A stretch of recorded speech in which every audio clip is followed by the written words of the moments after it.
Hi, welcome to How to D&D. My name is Fred Wheeler, and today I want to talk about Dungeons and Dragons 5e, specifically about what happens if you start taking some of the core rules and tearing them out and making them optional or variant rules. But this is a Dungeon Master roundtable discussion, and I have some friends with me to help me because I couldn't do it alone. Would you like to introduce yourselves? Hi, folks. I'm Dawn from Roll for Initiative. Hey, folks, Wally from the Wally DM channel. Thanks for having me, Fred. Hell yeah. And I'm Josiah from the Dungeon Dad YouTube channel. I talk about D&D stuff, like right now.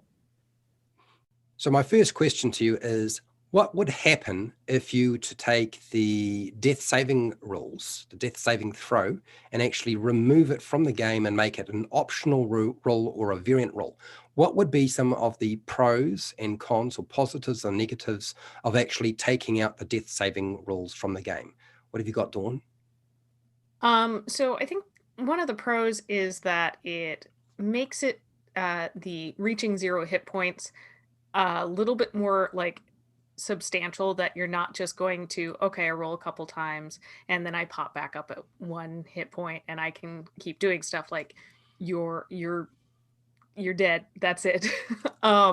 So the con that on that other side is that it takes the player out. So there's less opportunity for you to kind of come back into the game unless you have somebody come over and heal you or revive you in some way. So you're going to have more chances for the player to kind of like, well, that's it. I just get to sit back here until somebody else does it. There's a little less agency on their end of getting that opportunity to roll the death saves as you're going around and kind of have that chance to jump back in. What about you, Wally? Have you got something? Absolutely. And I'm going to kind of bounce off of what Dawn said. And it's going to be, I know we've discussed this before, but what happens without the death saves? Are we unconscious? Because if we're just unconscious, then that's great. With the death saves in there, there's like a sense of urgency. Be like, oh man, so and so is down. We got to make sure we get over to him and get him back up to a hit point in case he rolls death saves. We don't want him to die or whatever else. But if they're just going to be unconscious until they're healed, be like, hey, so and so is down. We're like, well, let's just finish what we're doing. We'll get to him a little bit. So it takes away that urgency to, as far as the players are concerned, to rush over and give aid to their fallen member. Now, a con for it, again, assuming what happens if there are no death saves. Let's say that instead of being unconscious, we decide that if you fall down to 0, you're dead.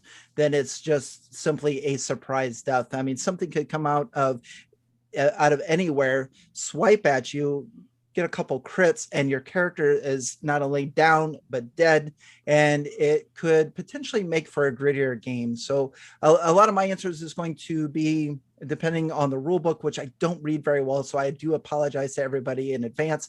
But as far as the death saves go, what happens when we take those out? Are we unconscious? Are we dead? It would probably be something for a session 0 or for the DMs and the players to get together and talk about.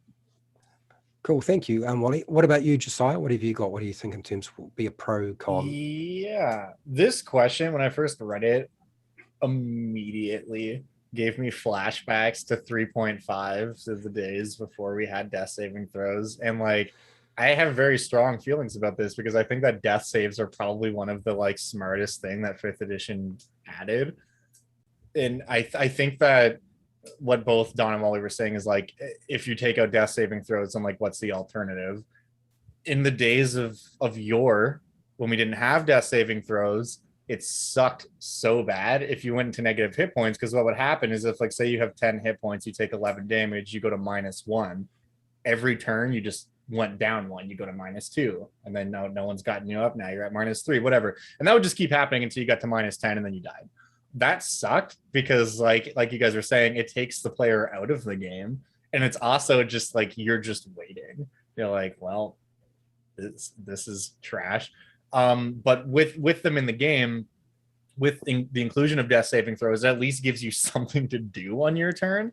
And I guess all of this is just to say, I think the biggest, or one of the biggest cons of taking it out of the game is it doesn't give the player anything to do, whether they're just stable or whether they're bleeding out or whatever alternative ruling you're using. It's not giving the player who's down anything to do, which is fine, but it also removes the element of like excitement where someone is like at 2 passes and 2 failures and they're like, all right, this is it, like here we go, roll number 5.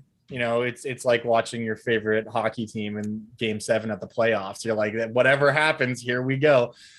Or alternatively, when someone only has 1 death saving throw, and like you can feel the tension mounting up at the table. You're like, okay, there's only a 5% chance I roll a 1 here, but if I do, like I could just die. And when it happens and everyone's just like, oh no. So I think that like there's a lot to be lost by taking that out of the game. Conversely, the same thing happens when someone hits that natural 20. It's like, okay, you're conscious with 1 hit point now. And like some of the craziest things I've had happen in D&D have happened in combats where everything seemed lost, and then one of your players who went down a couple rounds ago hits that natural 20, and like the necromancer is dealing with the final party member and they don't notice them start to get up, and you're like, and everyone at the table is freaking out. So I think that that's the biggest con for me, is that you just lose that element and like that potential excitement, which cuts both ways, the excitement and also tragedy. Like you lose it all. I do think one of the pros of doing that is that it can, I think the only real pro that I considered is that it's less bookkeeping. Like it's faster rounds around the table, which I think is fine if you're trying to speed run your combats, which is something that I think all DMs, like we're always trying to come up with ways to make things go faster. But I don't think overall it's worth what you lose, in my opinion. So I was looking at the cons for this, and one of the things that when you decouple the death saving throw completely, the wording behind what happens when you fall to 0 hit points is it states that you are unconscious and dying. But as soon as you remove the other aspect of what happens when you are dead, unconscious and dying, and the death save's not there, the only stipulation as to what happens after that is you roll a 4-sided dice, and 1d4 hours later, you wake up no matter what, because there's no death saving throw. So that's certainly there. There's a thing with that healer's kit. It's got to be one of the best items for a character to have. And now suddenly they might as well be stable, because they're not going to die, are they? If they're at 0 hit points and not making death saving throws. The reality is they can't die. But it also means that cantrip, spare the dying, is like useless now, because like why would you even bother? You know what I mean? It isn't going to give them 1 hit point. They're not going to be conscious. They're still going to be unconscious. So you wouldn't even use it. In fact, you probably want to remove it from the game. Otherwise, it's a waste of your time. And people would, as you said, like people would have to use potions, spells, and abilities. Lay on hands becomes really useful for a paladin, because like you can do that 5 times. So I can get somebody up 5 times. They might have 1 hit point if I only give them one of my lay on hands. But you know, sweet, it's all done. So yeah. And there's definitely a greater chance of character death. I think that's you're more likely to lose your character, because the longer you stay down, there's more of a chance the dungeon master is going to walk over with your monster and go and stab you, and you're gone. Right, in terms of the cons, I think especially if that's like the only way you can die. Like typically, what this is, I'm gonna give you a little soft ruling that I do regarding death saving throws. And this isn't like a rule that I'm like, this is how we run games. This is just how I typically run. If the players are going up against like intelligent enemies that like, no, okay, we cook someone down, but they have a cleric with them, so like we have to kill them. I almost never just have like 3 dudes stab them to death. I'm like, well, you're dead now. But I also never have the enemies just ignore a down player. I usually have one of them give them a stab, which is 2 death saving throw failures, and leave it at that. Like they stab that person, they're near death, so they still can make a saving throw. But now it's like you have to get like 3 in a row, basically, unless someone helps you. And it also adds that urgency of the cleric being like, oh crap, I have to do something about that this turn, otherwise they're probably gonna die. If we're playing in a world without death saving throws, and that's the only way that I can kill a player, it's like, well, you better believe that almost every one of those monsters, as soon as they knock someone out, is going to do that, unless they're trying to capture the players or something too, right? But Mhm. I think Wally touched on something really important there, where it just can make for a grittier style of play, where like you might be hearing that and you're like, that sounds awesome. You're like, your players are like, yeah, like let's live in a dangerous world where like things are trying to disembowel us regularly. And then I'm sure there are other people listening to this right now that are like, that sounds terrible. I don't want to kill my friend's characters so easily. So I think it depends a lot, like always with these kind of questions, about what kind of game you're trying to run. And you should definitely think about like, it's like thought experiment about what that means for your game, right? 8 weeks into a game and I'm on my 4th character. Well, yeah, and it's kind of like, what's the feel your table wants? Because I know, like, I've heard some complaints of like, well, with death saving throws you succeed and then like you hop up and then somebody can kill you again and you're immediately like, oh, I'm back to rolling the same death saving throws, which is like, well, wait, you were almost dead like 6 seconds ago and now you're not almost, like you got hit again, took even more damage and you're still fine. Because I know there are some other systems that will like you kind of carry over essentially like the death saves until you've actually had a chance to heal or rest, to kind of make it a little less like you're down, I'm back up, you're down, you're back up, I'm down, I'm back up. That can sometimes happen. Yeah, like if you've got a paladin that keeps laying on hands just that one. Yeah, we did a campaign on the channel like a couple of years ago that was DM'd by my friend Wolf, who it was a gritty realism campaign. So we were using gritty realism rules, which are an optional set of rules in the Dungeon Master's Guide, meaning that a short rest was equivalent to a full night and a long rest was a week. And one of the things we also incorporated was exactly what you were talking about, Don. We carried over death saving throws. So if you went down, you were at 2, and then someone got you back up. If you went down again, you were still at 2 failures. So that's something I would encourage everyone to experiment with at some point, because it's intense for sure. So I was thinking in terms of the pros for this, because there are a lot of people who have discussed, on the internet about doing something with death saving throws. One, because they didn't like them. One, they felt that you wind up with the spring chicken back up and down. And I've had games where that's happened. And it doesn't happen like, on a rare occasion. It happens a lot. And if I'm playing a paladin, it's going to happen even more. Okay, so I have no qualms. I'm going to be using lay on hands with 1 point on every time that somebody goes down. So I'd be doing that for sure. And I know my home group do it as well.